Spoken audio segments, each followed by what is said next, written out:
क्या हुआ? जब प्रयागराज महाकुंभ के दौरान एक साधु को गंगा स्नान करने से रोका गया, उसके बाद प्रयागराज के उस गंगा घाट पर जो चमत्कार हुआ, उसे देखकर आपके पैरों तले जमीन खिसक जाएगी। साल 2025 के जनवरी माह में प्रयागराज में सदी का सबसे बड़ा महाकुंभ लगने वाला है। यह महाकुंभ हर 12 साल में एक बार लगता है, यानी इस महाकुंभ का बहुत अधिक महत्व रहने वाला है।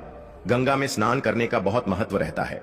इसी वजह से देश और दुनिया से कई लोग प्रयागराज के इस महाकुंभ में पहुंचने वाले हैं। लेकिन अभी हाल ही में जो घटना सबके सामने निकल कर आ रही है, उसने सभी के होश उड़ा दिए। जहां पर एक साधु महाराज को गंगा नदी में स्नान करने से रोका गया। कोई भी महाकुंभ साधुओं के बिना अधूरा है, क्योंकि यह साधु संतों के आगमन और स्नान से ही संपूर्ण माना जाता है। देवभर से साधु महाकुंभ शुरू होने के कई दिनों पहले ही प्रयागराज पहुंच जाते हैं। इस घटना की शुरुआत होती है मध्य प्रदेश के महेश्वर में रहने वाले राधानंद जी महाराज से। राधानंद जी महाराज रोजाना सुबह 4 बजे उठकर ठंडे पानी से स्नान किया करते थे और भिक्षा प्राप्त करने के लिए निकल जाते थे। उन्होंने अपने जीवन काल में सांसारिक सुख का त्याग करके कई तपस्याएं की और कई सिद्धियां हासिल की। वे महेश्वर के घाट पर ही निवास करते थे। जब उन्हें प्रयागराज महाकुंभ लगने की खबर मिली तो वे महाकुंभ में जाने के लिए बहुत उत्साहित थे।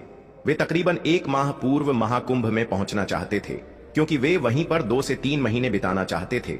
उनका ऐसा कहना था कि महाकुंभ वह पवित्र समय होता है जहां पर देवी देवता स्वयं उस स्थान पर मौजूद होते हैं। वहां पर तप करना, साधना करना, भगवान का ध्यान कर बहुत ज्यादा फलदायी होता है। अगले दिन सुबह राधानंद जी महाराज जब प्रयागराज पहुंचे तो सुबह के 8:30 बज रहे थे। सुबह 4 बजे उनका स्नान करने का दैनिक नियम था। उन्होंने सोचा, क्यों ना आज गंगा नदी का पवित्र स्नान किया जाए, और वे प्रयागराज के गंगा घाट पर पहुंच गए। उस स्थान पर गंगा नदी की सफाई का कार्य चल रहा था। राधानंद जी महाराज को यह देखकर बहुत खुशी हुई। जब उन्होंने अपने कपड़े उतारे और गंगा नदी में स्नान करने के लिए आगे बढ़े तो वहां पर खड़े कुछ नगर निगम के अधिकारियों ने उन्हें रोक दिया। उनका कहना था कि आप अभी स्नान नहीं कर सकते, क्योंकि इस समय साफ सफाई का कार्य चल रहा है।